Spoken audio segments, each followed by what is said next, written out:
And when somebody shares life story memoir content, can that be inspirational to the people that read the story?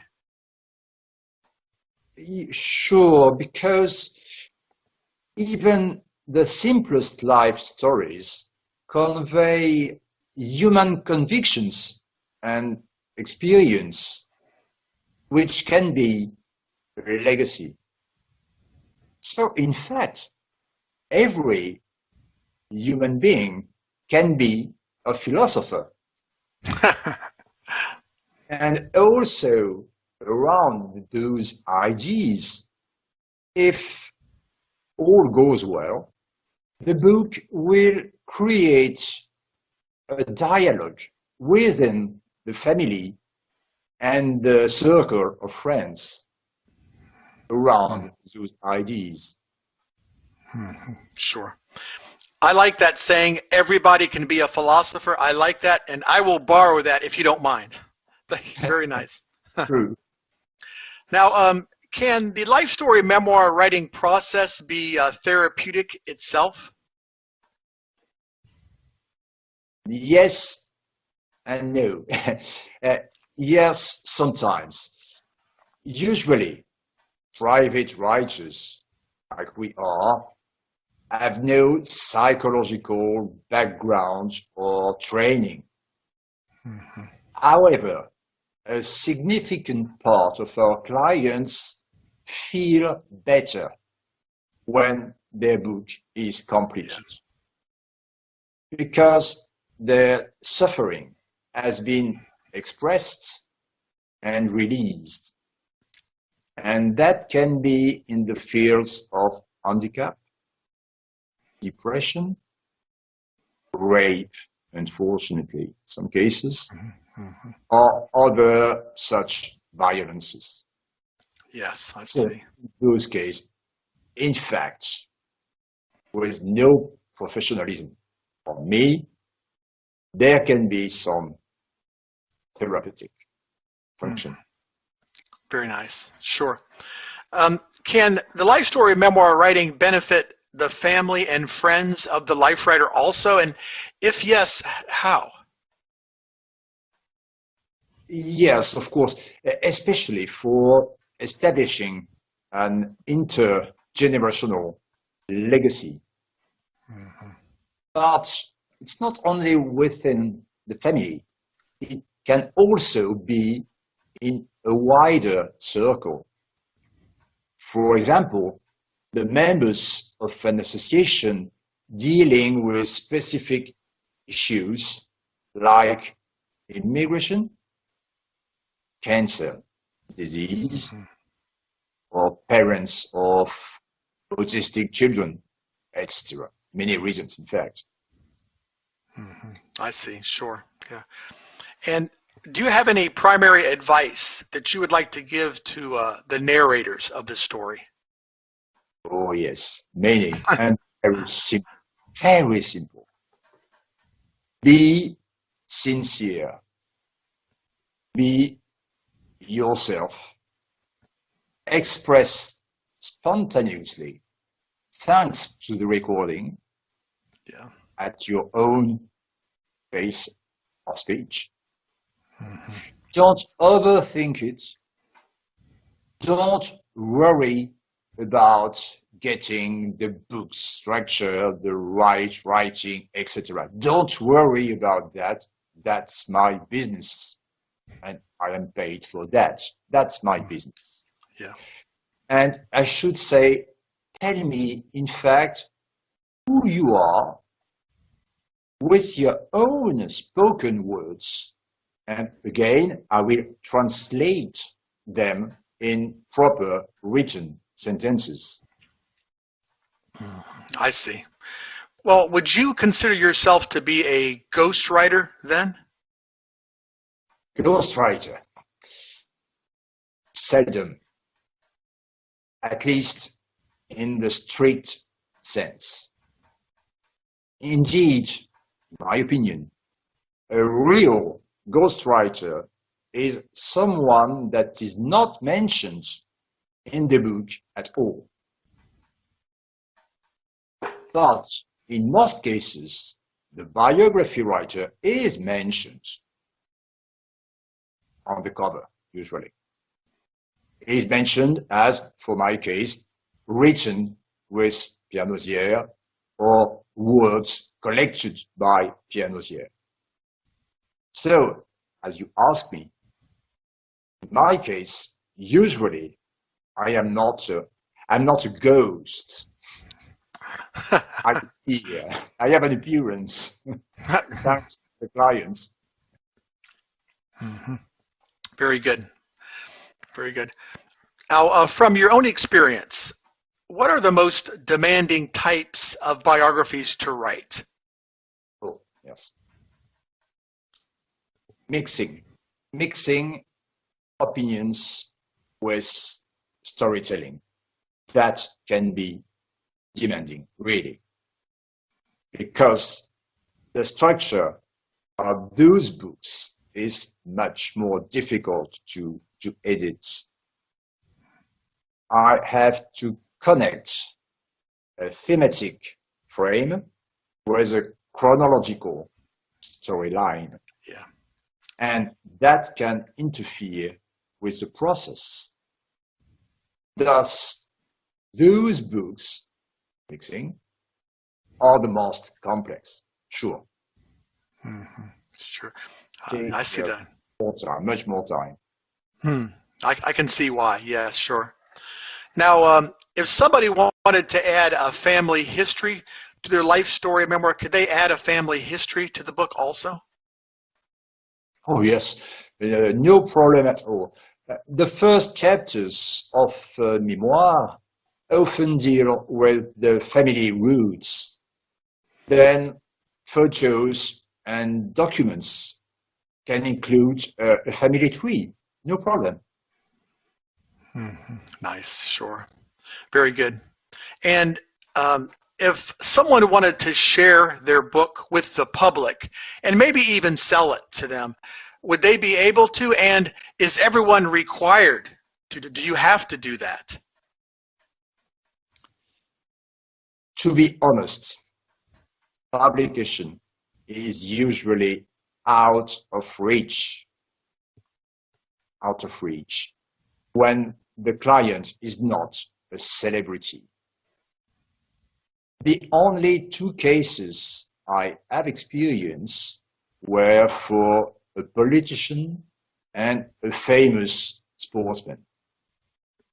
And in fact, it's a pity, because I have written so many touching books with very valuable social content and information. But those authors had no chance of getting on TV. That's the problem. Yes. So Yeah. if there is no publication, there is a good alternative solution, which is indie publishing, independent publishing, by themselves, with my help, of course, to organize that. Mm-hmm. Yeah, that's a good idea. Independent publishing, that's a good idea. Very good idea. Now, for your service, how do you get paid for your service? Well, never on possible book royalties. As I said, anyway, publication is not the general rule. Yeah. So I am paid, always paid, in fact, even in case of publishing. I am paid by my writing fees only, because my writing fees are connected with the time, the actual time I spent on the books. Mm-hmm. And those payments are through invoices that I issue after each writing step. The only thing I recommend to other biographers is to get an initial safety deposit to get the process secure for me, of course. We cannot work so much without the security of being paid. And that safety deposit is a good thing. And anyway, it creates an excellent relationship between the client and the writer, because there is never any problem of money. We are paid on our work, and we only get that safety deposit at the beginning to ensure security. That is the main idea. I think it's the best solution, the simplest and the more honest too.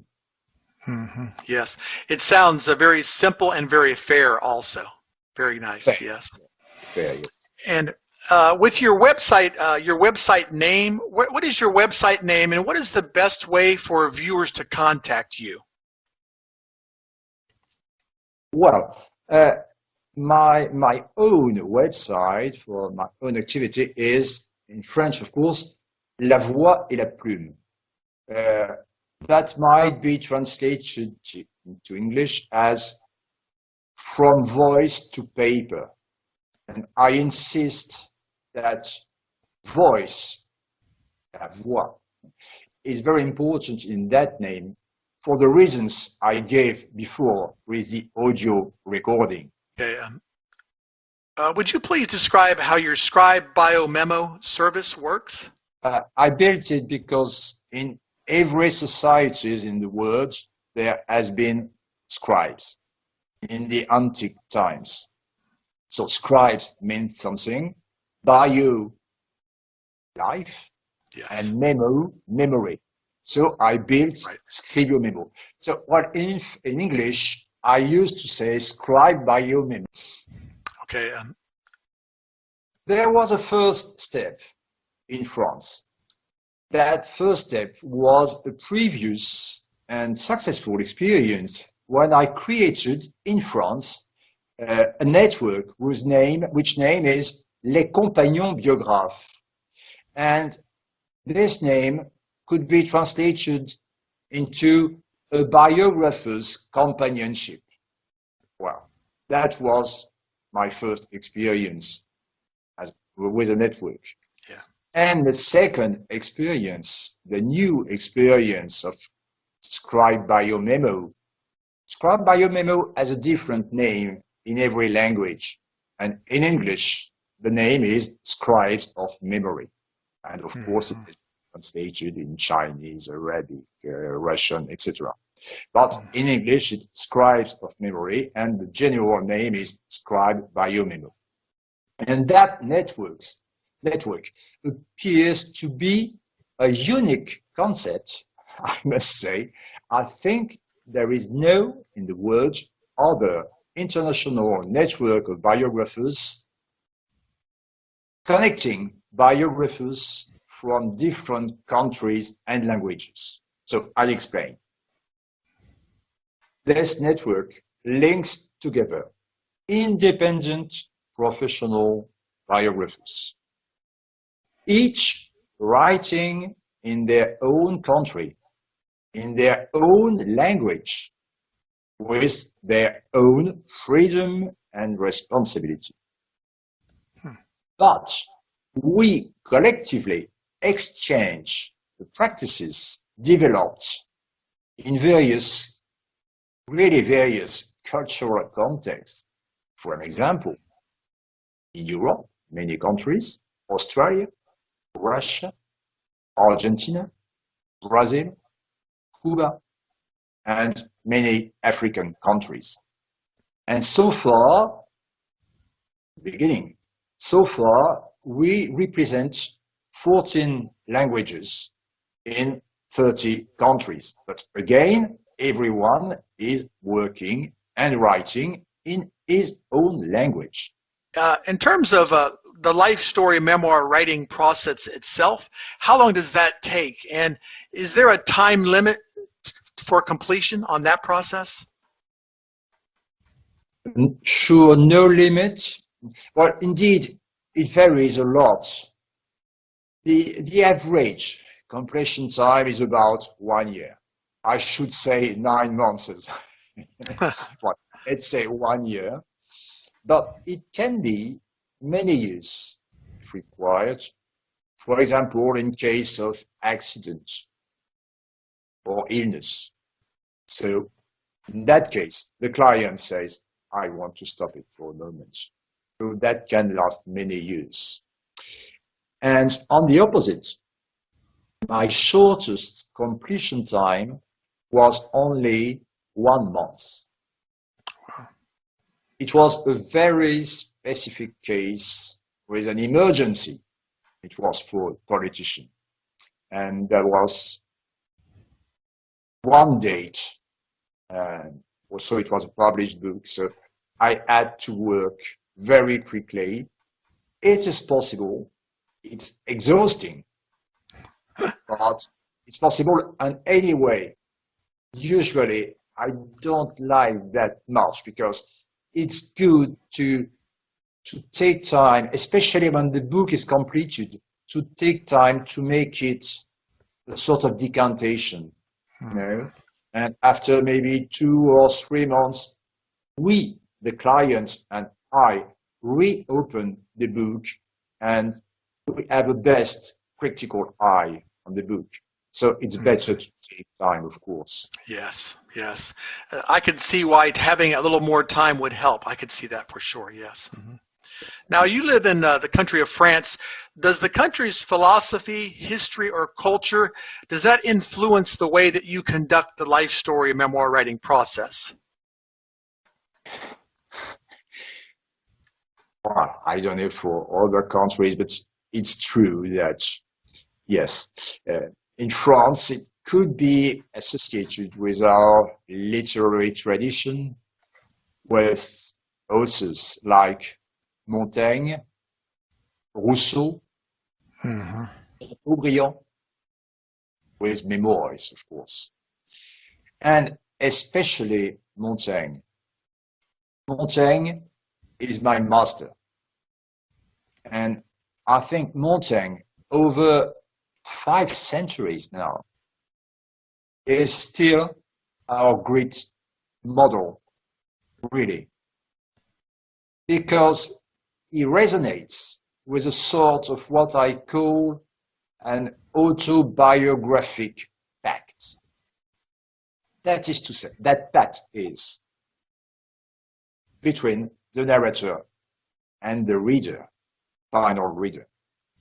That pact says that the narrator commits to being sincere and as objective as possible. Montaigne was really a very honest man. And the reader commits to believing in the narrator, and that's the fact. And I say thank you to Michel de Montaigne